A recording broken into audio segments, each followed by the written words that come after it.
some people are so geeky. How geeky are they? Hey, they write articles where even the headline is a snooze. Here's a headline of an article I read recently by Andrea Dilley. The surprising discovery about those colonialist proselytizing missionaries. Oh, I'm sorry. I was The surprising discovery about those colonialist proselytizing missionary. Translation, hey, those missionaries who go overseas and impose their values on people, we should just leave those cannibals alone and let them just keep eating each other. It's that wicked to impose our values on people.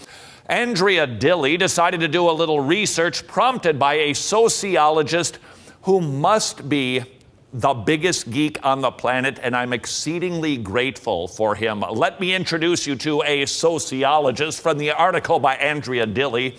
Robert Woodbury set out to track down the conjecture that Protestant religion and democracy were somehow related. He studied yellowed maps, old maps, spending months charting the longitude and latitude of former missionary stations.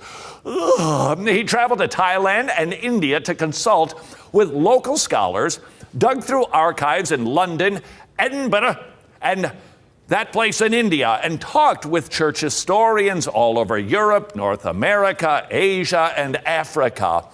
Dude is a serious geek, and wow, his discovery fascinating with huge implications for the contemporary church, short-term mission trips, and long-term mission trips.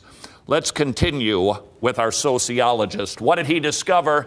Using wide-angle statistical analysis and a technique called two-stage least squares instrumental variable analysis.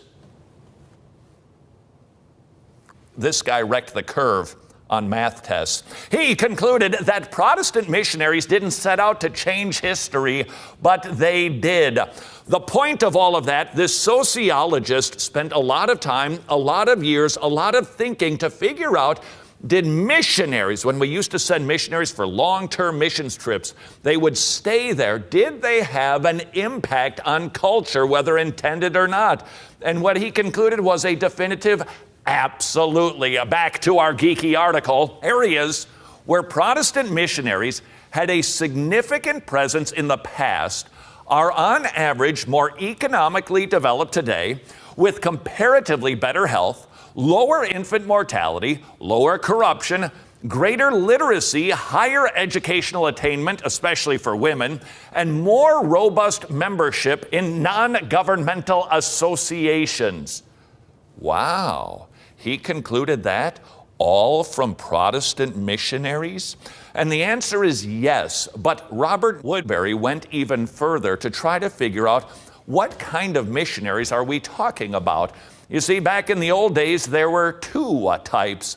Some missionaries would just go and do mission ministry that was just a mercy ministry. It wasn't about preaching the gospel. It was just about trying to make society a little bit better. There were other missionaries who focused on the gospel. Intuitively, we might think, well, the people who set about digging wells or focusing on social issues, they had a greater social impact. And that would be a wrong intuition. The reality is, Protestant missionaries who went to proclaim the gospel had longer lasting sociological impact. No kidding. Back to Robert Woodbury. There is one important nuance to all of this. The positive effect of missionaries on democracy and all the other issues applies only to, this is important, conversionary Protestants. Protestant clergy financed by the state, as well as Catholic missionaries prior to the 60s, had no comparable effect in the areas where they worked. Did you catch the emphasis on that? They were conversionary missionaries. They went to bring the gospel, focusing on converting people. Wa and la, that's French. All of these other things improved along with that. Now, is the gospel message you'll have a higher literacy rate? No. Is the gospel message that culture will be changed for the better, taxes will go down, and the roads will be better? No. However, that tends to be the effect, at least according to sociologist Robert Woodbury. The effects of the gospel are monstrously big when we go to proclaim the gospel, not to make the country or the zip code a better place to live, but we go to save their souls. Boats rise. Now, the implications of that are absolutely staggering. If what this geeky sociologist concluded is correct, what does that mean for us today? How should we be thinking about missions trips? We need to keep in mind they're sending a missionary to go and live, but predominantly the issue that impacts so many of us are short-term mission trips. These days, we are spending a lot of money. People are utilizing a lot of resources to go overseas to do what we call short-term missions trips. Where did you go on your mission trip? Kansas City. Kansas City. I went to Costa Rica. We went to Malioret, Haiti. I went to Nicaragua. Same here. I went to Chicago. I went down to Juarez, Mexico. New York City. We got kids, we've got adults. They're going everywhere, keeping in mind what we just learned from sociologist Robert Woodbury. How effective do we suspect these short-term mission trips might be, considering that the mission trips that have the most impact on culture and on people are conversionary missions trips?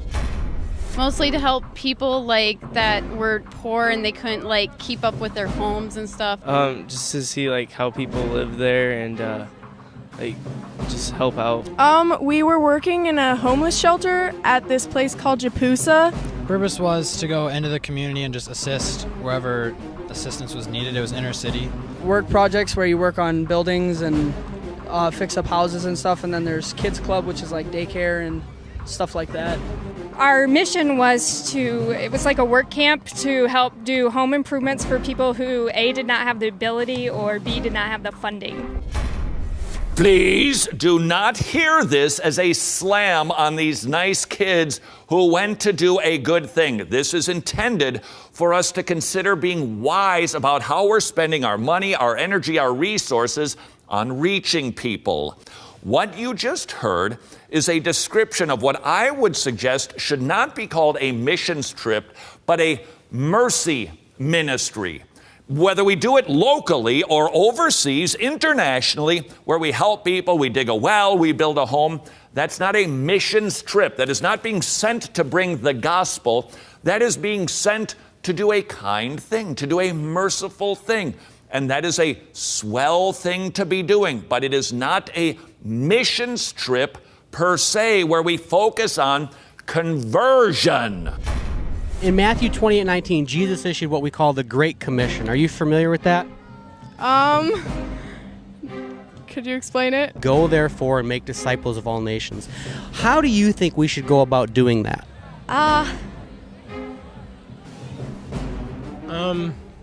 Honestly, I like the whole idea with killing with kindness. Go out and help people and just be as servants. I don't know.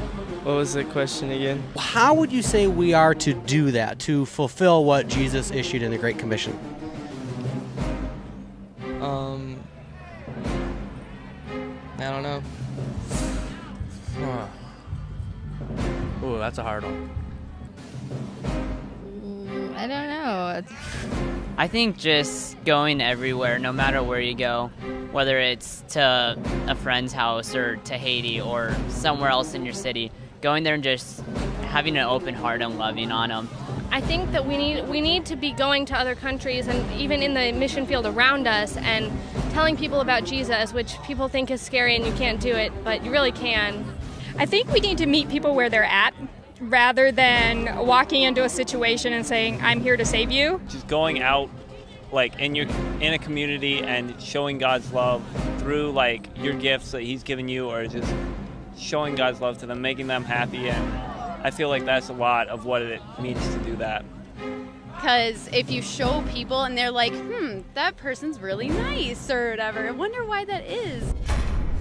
Hold the phone, Henrietta. Let's be careful here with being judgmental. Now that you and I have knowledge from a really geeky sociologist and we've learned that conversionary missions trips have both eternal and temporal benefits, we don't want to condescend and judge these kids. They simply reflect the predominant mindset in evangelical Christianity today. Raise a lot of money, go for a week or two, and do nice things, and we misnomer it a missions trip when it's really a mercy ministry, which is just swell. However, now that we've learned that conversionary missionary activity saves people and improves their living conditions, maybe, just tossing this one out there, it's time for us to reconsider what we're doing on missions trips.